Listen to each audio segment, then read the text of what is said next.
Banking and ഇൻഷുറൻസിൻ്റെ മറ്റൊരു ക്ലാസ്സിലേക്ക് നിങ്ങൾക്ക് എല്ലാവർക്കും സ്വാഗതം.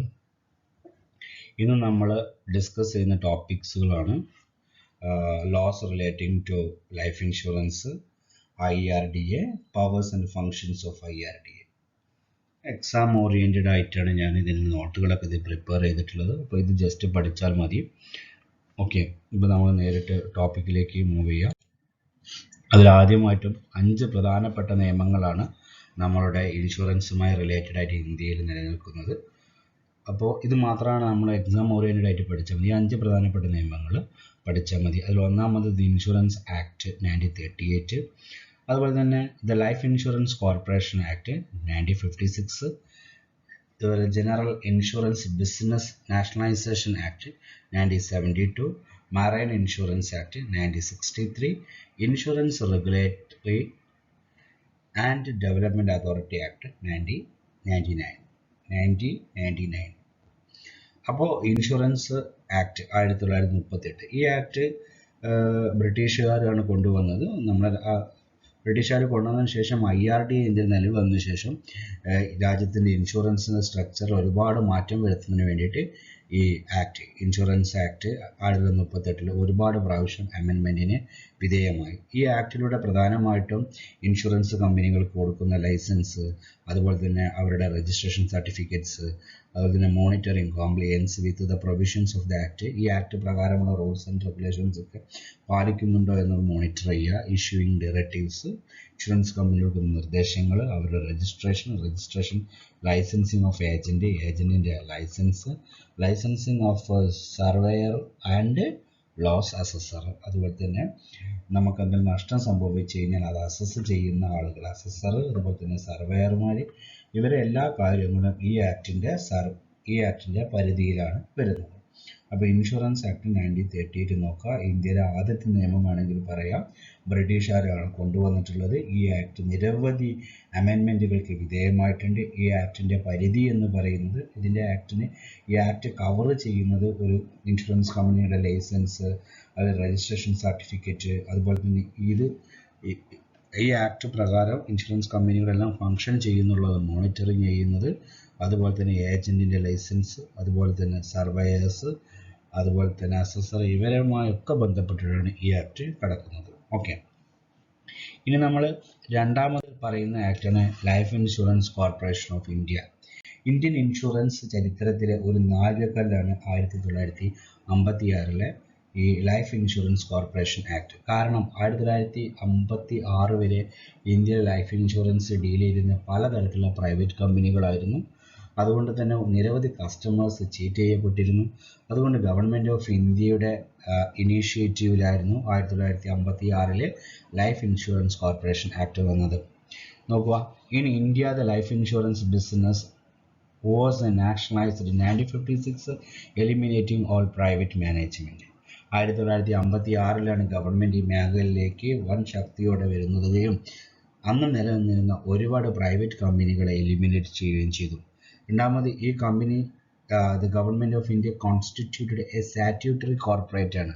അതിൽ സ്വയംഭരണാധികാരമുള്ള ഒരു സ്ഥാപനമാണ് LIC. അങ്ങനെയാണ് അത് പൊളിറ്റിക്കൽ ഇൻ്റർവെൻസ് ഒഴിവാക്കുന്ന രീതിയിലാണ് സ്ഥാപനം നിർമ്മിച്ചിട്ടുള്ളത്, അതിനെ സ്ഥാപിക്കപ്പെട്ടിട്ടുള്ളത്.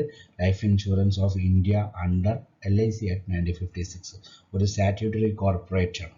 സ്റ്റാറ്റ്യൂട്ടറി കോർപ്പറേറ്റ് എന്ന് പറഞ്ഞു കഴിഞ്ഞാൽ നമുക്ക് പൊളിറ്റിക്കലായിട്ട് അധികമായിട്ട് ഇതിൽ ഇൻഫ്ലുവൻസ് ചെയ്യാൻ പറ്റില്ല, അവർക്ക് സ്വയം ഭരണാധികാരമുണ്ട്. ഇനി LIC was started with a capital of ₹5 crore ആണ്. 5 കോടി രൂപ വെച്ചിട്ടാണ് ഇത് സ്റ്റാർട്ട് ചെയ്തത്. സെൻട്രൽ ഗവൺമെൻറ് മുൻകൈ എടുത്തിട്ട്. The corporation was authorized to carry on life insurance business whether in or outside India. ഈ സ്ഥാപനത്തിന് LICക്ക് ഇന്ത്യയിലും വിദേശത്തും ബിസിനസ് നടത്താനുള്ള അധികാരമുണ്ട്. നെക്സ്റ്റ് പറയുന്നത്, all policies are issued by the corporation. ഈ കോർപ്പറേഷൻ കൊണ്ടുവരുന്ന ഏത് തരത്തിലുള്ള ഇൻഷുറൻസ് പോളിസികൾക്കും ഗ്യാരണ്ടി, ഉറപ്പ് നൽകുന്നത് സെൻട്രൽ ഗവൺമെൻറ് ആണ്. ഇനി പറയുന്നത് പ്രധാനപ്പെട്ട വേറെ 2 നിയമങ്ങളാണ്. General insurance business nationalisation act 1972. Up to 1972 നമ്മുടെ രാജ്യത്തുള്ള ജനറൽ ഇൻഷുറൻസ്, അതായത് നമ്മൾ വാഹനങ്ങൾക്ക് ജീവനില്ലാത്ത സാധനങ്ങൾക്ക് എടുക്കുന്ന എല്ലാ ഇൻഷുറൻസുകൾക്കും ഒരു കൃത്യമായ ഒരു നിയമമോ കൃത്യമായ ഒരു സ്ഥാപനമോ ഇല്ലായിരുന്നു. 1972 GIBNA, that means general insurance business nationalisation act നിലവിൽ വന്നു.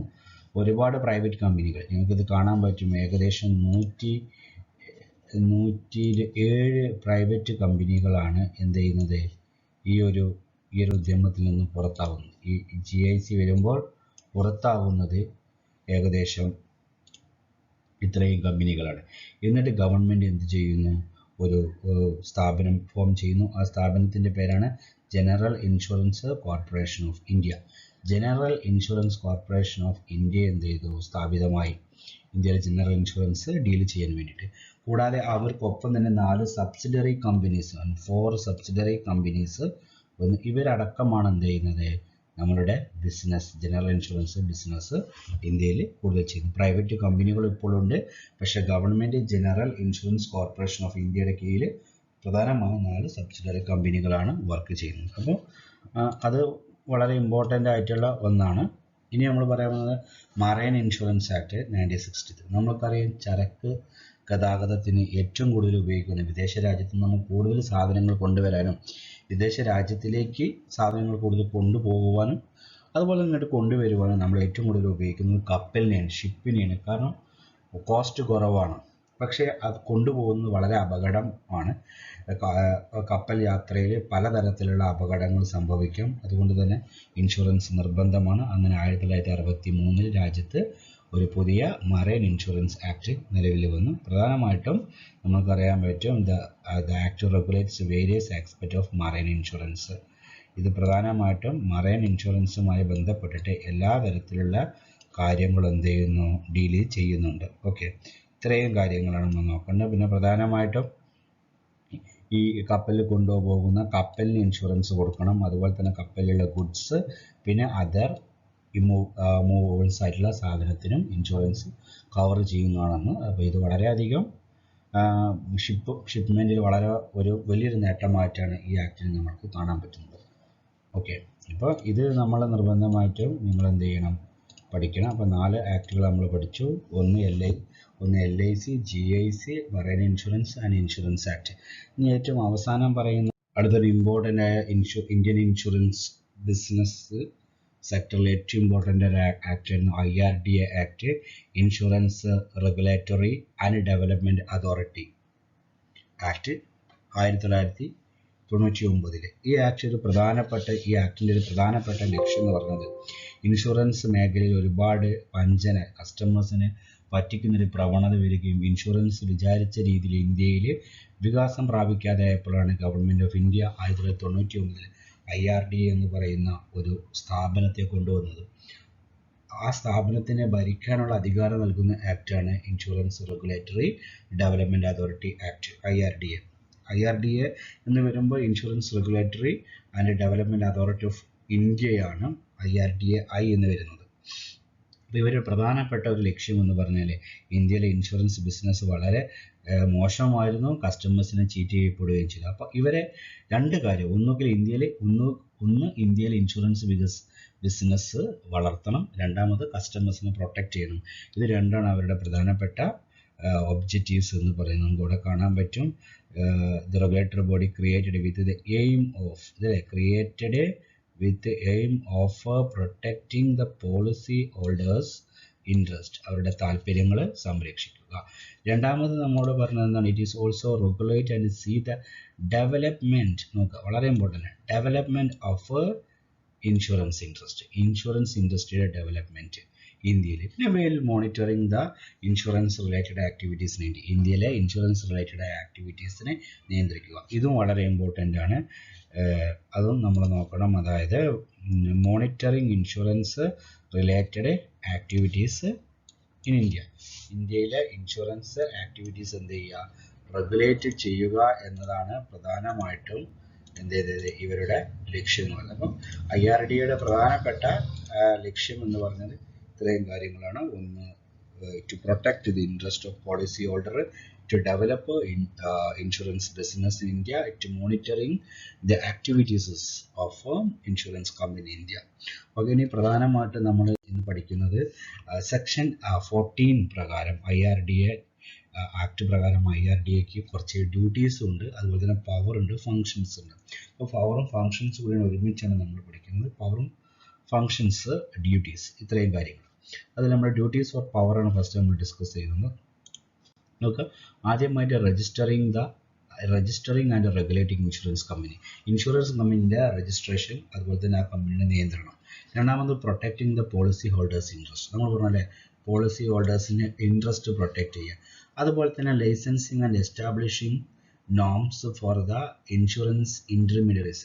ഈ ഇൻഷുറൻസ് ഇൻ്റർമീഡിയറീസ് ഉണ്ട്, അതിൽ പ്രധാനമായിട്ടും ബ്രോക്കേഴ്സ്, ഏജൻറ്റുകളാണ്. ഇവർക്കുള്ള എന്താണ് പറയുന്നത്, നോംസ് വളരെ ഇമ്പോർട്ടൻ്റ് ആണ്. അവരുടെ നോംസ്, അതുപോലെ തന്നെ അവരുടെ ലൈസൻസിങ്ങും എന്ത് ചെയ്തു,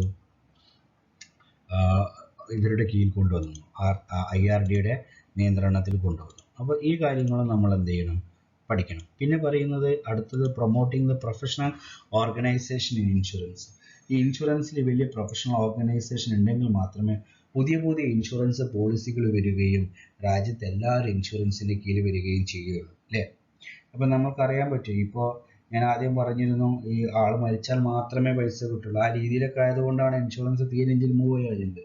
പിന്നീട് ഇപ്പോൾ എന്തായി മാറി, നമ്മൾക്കറിയാൻ പറ്റുന്നതാണ്, അത് എൻഡോമെൻറ്റ് പോളിസിയിലേക്ക് വന്നു. മരിക്കുന്നതിന് മുന്നേ തന്നെ പോളിസി ഇട്ടു. ഇപ്പം നമ്മൾക്കറിയാം പ്രധാനമന്ത്രി സുരക്ഷാ ബീമാ യോജന, നമുക്കറിയാം 12 രൂപ കൊടുത്തു കഴിഞ്ഞാൽ 2 ലക്ഷത്തിൻ്റെ കവറേജ്. അപ്പോൾ അത്രയും ജനങ്ങളത് എടുക്കാൻ പറ്റുന്ന ലെവലിലേക്ക് അതിനെ എത്തിച്ചു. അപ്പോൾ അതാണത്. ഇനി നമ്മൾ പറയാൻ പോകുന്നത് അടുത്തത് regulating and overseeing the premium rates and terms of non life insurance cover. അതുപോലെ തന്നെ ഈ പ്രീമിയം റേറ്റ്സിൽ ഉണ്ടാകുന്ന റെഗുലേഷൻസ്, അതുപോലെ തന്നെ നോൺ ലൈഫ് ഇൻഷുറൻസുകളൊക്കെ നോൺ ലൈഫ് എന്ന് പറഞ്ഞാൽ ജനറൽ ഇൻഷുറൻസ് ആണ്. അതിലും ഒരുപാട് ഏരിയകൾ കൊണ്ടുവന്നു. ഈ മെറൈനും ഫയറും അല്ലാത്ത രീതിയിൽ പല മേഖലയിൽ നോൺ ലൈഫ് ഇൻഷുറൻസ് പോളിസികൾ കൊണ്ടുവരാൻ IRDAയിൽ LIC വരും, LICയുടെ നിയന്ത്രണം വരും, GICയുടെ നിയന്ത്രണം വരും. LIC എന്ന് പറഞ്ഞാൽ ലൈഫിനാണ്, GIC എന്ന നോൺ ലൈഫിനാണ്. അപ്പോൾ ഈ രണ്ട് മേഖലയിലും പുതിയ പുതിയ പോളിസികളും ആ പോളിസി പ്രീമിയം റേറ്റ്സുകളും IRDA പരിഷ്കരിച്ചു. പിന്നെ പറയുന്നത് specifying the financial reporting norms of the insurance company. Insurance കമ്പനികൾ അവരുടെ ഫിനാൻഷ്യൽ മാറ്റേഴ്സ് റിപ്പോർട്ട് ചെയ്യുന്ന രീതി പരിഷ്കരിച്ചു. അവരുടെ balance sheet, profit and loss അക്കൗണ്ടിൻ്റെയൊക്കെ പ്രസൻറ്റേഷൻ നോംസുകൾ, അതുപോലെ പ്രസൻറ്റേഷൻ സ്റ്റാൻഡേർഡുകളൊക്കെ മാറ്റി. പിന്നെ പറയുന്നത് regulating the investment of the policy holders fund by insurance company. അതുപോലെ തന്നെ ഇപ്പോൾ ഒരു 10 കോടിയോ 15 കോടിയോ പോളിസി ഹോൾഡേഴ്സ് ഒരു കമ്പനിക്ക് ഉണ്ടെങ്കിൽ ഒരു മാസം വരുന്നത് കോടിക്കണക്കിന് രൂപയാണ് ഒരു LIC അല്ലെങ്കിൽ ഒരു പ്രൈവറ്റ് കമ്പനീൻ്റെ അക്കൗണ്ടിൽ വരുന്നത്. ഈ ഫണ്ട്, ഈ പോളിസി ഹോൾഡേഴ്സിൻ്റെ ഫണ്ട് എങ്ങനെ ഏതൊക്കെ ബിസിനസ്സിൽ ഇൻവെസ്റ്റ് ചെയ്യണം എന്നതിനെ കുറിച്ചുള്ള ഡയറക്ഷൻസും IRDA കൊടുക്കാൻ തുടങ്ങി. പിന്നെ പറയുന്നത് ensuring the maintenance of solvency margin by the insurance company. Solvency margin എന്ന് പറഞ്ഞിട്ടുണ്ടെങ്കിൽ സോൾവൻസി അറിയാം, റീപേയിങ് കപ്പാസിറ്റി ആണല്ലേ. ക്ലൈം വന്നു കഴിഞ്ഞാൽ ക്ലൈം പെട്ടെന്ന് തിരിച്ചു കൊടുക്കാൻ കഴിയണം. ക്ലൈം തിരിച്ച് കൊടുക്കാൻ കഴിയേണ്ടത് ആയിരിക്കണം, ക്ലൈം തിരിച്ചു കൊടുക്കാൻ കഴിയുന്നതായിരിക്കണം. അതാണ്. അപ്പം അതിൻ്റെ മാർജിൻ എത്രയാണ്, അതായത് കിട്ടുന്ന പണം എത്ര വെക്കണം, സോൾവൻസി ആയിട്ട് വെക്കണമെന്ന്. അതുപോലെ തന്നെ അടുത്തതാണ്, അപ്പോൾ സോൾവൻസി മാർജിന് കീപ്പ് ചെയ്തിട്ട് അവരുടെ ഫണ്ട് ഇൻവെസ്റ്റ്മെൻറ്റ് ചെയ്യാൻ പാടുള്ളൂ. Next ensuring the insurance coverage in rural areas and vulnerable section of the society. അതുപോലെ തന്നെ റൂറൽ ഏരിയയിൽ എത്ര ഇൻഷുറൻസിന് പ്രയോറിറ്റി സെക്ടറായി വെക്കണം, ഒരു ഇൻഷുറൻസ് കമ്പനി റൂറൽ ഏരിയയിൽ എത്ര കവർ ചെയ്യണം എന്നതിനെ കുറിച്ചുള്ള മാനദണ്ഡം IRDA പുറത്തിറക്കി. അതുപോലെ തന്നെ ബാക്ക്വേർഡ് പീപ്പിൾ ഉണ്ടായിരിക്കും സൊസൈറ്റിയുടെ, അവരെ കൂടി ഇതിലേക്ക് കൊണ്ടുവരാനുള്ള പുതിയ പദ്ധതികൾ ആവിഷ്കരിക്കാനും IRDA പുതിയ നോംസുകൾ കൊടുക്കാൻ തുടങ്ങി. ഫങ്ഷൻസ് ആയിട്ട് നമ്മൾ പറയുന്നത്, ഇതിന് ഫങ്ഷൻസ് ചോദിച്ചാലും പവർ ചോദിച്ചാലും ഒക്കെ ഈ ഉത്തരം നേരിട്ട് എഴുതിക്കൊണ്ടു. ഒന്നാമത് പറയുന്നത് ഇഷ്യൂ ടു ദ അപ്ലിക്കൻസ്, അതായത് ഇൻഷുറൻസ് കമ്പനീൻ്റെ അപ്ലിക്കേഷൻ വരുമ്പോൾ അതിൻ്റെ സർട്ടിഫിക്കറ്റ് ഓഫ് രജിസ്ട്രേഷന് വളരെ ഇമ്പോർട്ടൻ്റ് ആണ്. സർട്ടിഫിക്കറ്റ് ഓഫ് രജിസ്ട്രേഷന് കാണാൻ പറ്റും. Certificate of registration renew, modify, withdraw, suspend and cancel such registration. അപ്പോൾ ഒരു ഇൻഷുറൻസ് കമ്പനിക്ക് പുതിയ ഇൻഷുറൻസ് ബിസിനസ് സ്റ്റാർട്ട് ചെയ്യാനുള്ള ആ രജിസ്ട്രേഷൻ ഓരോ വർഷം തന്നെ പുതുക്കേണ്ടി വരും, പുതുക്കുകയും മോഡിഫൈ ചെയ്യേണ്ടി വരും. ചിലപ്പം IRDA അത് വിഡ്രോ ചെയ്യാം, അല്ലെങ്കിൽ സസ്പെൻഡ് ചെയ്യാം ചില വർഷത്തേക്ക്, അല്ലെങ്കിൽ എന്ത് ചെയ്യുക, ഈവൻ ക്യാൻസൽ വരെ ചെയ്യാനുള്ള അധികാരം ആർക്കുണ്ട്? IRDAക്കുണ്ട്. പിന്നെ പറയുന്നത് specify request for the qualification, code of contact and practical training. ആർക്കൊക്കെ? ഈ ഇൻഷുറൻസ് ബിസിനസ് ചെയ്യുന്ന ഏജന്റുമാരും ഇന്റർമീഡിയറീസ് ഉണ്ടാവും, അവരുടെ ക്വാളിഫിക്കേഷൻ, അതുപോലെ തന്നെ അവരുടെ കോഡ് ഓഫ് കോണ്ടാക്ട്സ്, അവർക്കുള്ള പ്രാക്ടിക്കൽ ട്രെയിനിങ്, ഈ കാര്യങ്ങളൊക്കെ എന്ത് ചെയ്യണം? ഈ കാര്യങ്ങളൊക്കെ ചെയ്യാനുള്ള നടപടികൾ എടുക്കണമെന്ന് ഇൻഷുറൻസ് കമ്പനികളോട് ആവശ്യപ്പെടാനുള്ള അധികാരം ആർക്കുണ്ട് എന്നാണ് പറയുന്നത്? IRDAക്ക് ഉണ്ട്. ഓക്കെ, ഇനി പറയുന്നത് specify the code of conduct for surveys and loss assessors. അതായത് സർവേയർമാരുണ്ടായിരിക്കും, നമ്മൾ ലോസ് സംഭവിച്ചാൽ അത് വന്ന് നോക്കുന്ന ആളുകൾ, ആക്സിഡന്റ് വന്നിച്ച് കഴിഞ്ഞാൽ നോക്കുന്നത്. ചില ഭാഗത്ത് അത് പറയുന്ന ലോസ് അസസറാണ്, നഷ്ടം തിട്ടപ്പെടുത്തുന്ന ആളുകൾ, നഷ്ടം എത്രയുണ്ടെന്ന് തിട്ടപ്പെടുത്തുന്ന ആളുകളുണ്ടായിരിക്കും. അപ്പോൾ ഇവർക്കുള്ള ട്രെയിനിങ്ങും അവർക്കുള്ള കോഡ് ഓഫ് കോണ്ടാക്റ്റും IRDA എന്ത് ചെയ്യണം? IRDA സ്പെസിഫൈ ചെയ്യുക. അതനുസരിച്ചിട്ടാണ് insurance company code of conduct അവർക്ക് പറഞ്ഞു കൊടുക്കുക. പിന്നെ പറയുന്നത് promoting the efficiency in the conduct of insurance ബിസിനസ്സിൽ നല്ല എഫിഷ്യൻ്റ് ആയിട്ട് ബിസിനസ് നടത്തണം എന്ന് പറഞ്ഞു കൊടുക്കുന്നു.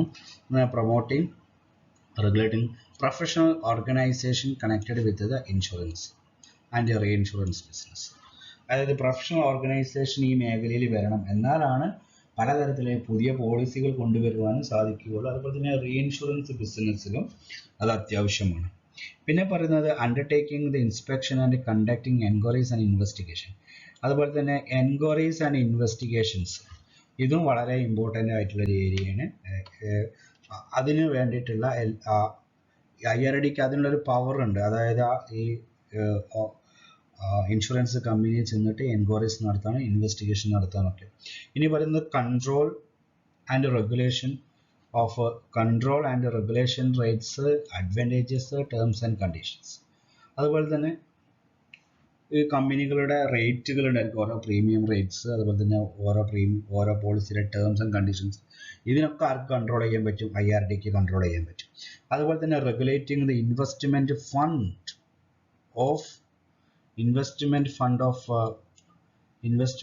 Of the policy holders. അത് എങ്ങനെയാണ് ഇൻഷുറൻസ് കമ്പനി ഡീൽ ചെയ്യുന്നത്? നമുക്ക് regulating the investment fund by insurance company. ആ ഇൻവെസ്റ്റ്മെന്റ് ഫണ്ട് ആയിരുന്നാണ് ഈ പോളിസി ഹോൾഡേഴ്സിന്.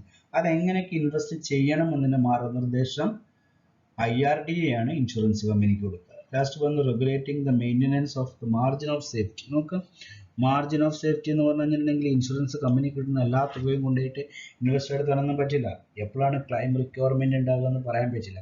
അപ്പോൾ അത് മീറ്റ് ചെയ്യാനുള്ള ശക്തമായൊരു മാർജിൻ ഓഫ് സേഫ്റ്റി അല്ലെങ്കിൽ margin of solvency insurance company maintain ചെയ്യണമെന്ന് IRDA കർക്കശമായിട്ട് നിർദ്ദേശിക്കുന്നുണ്ട്.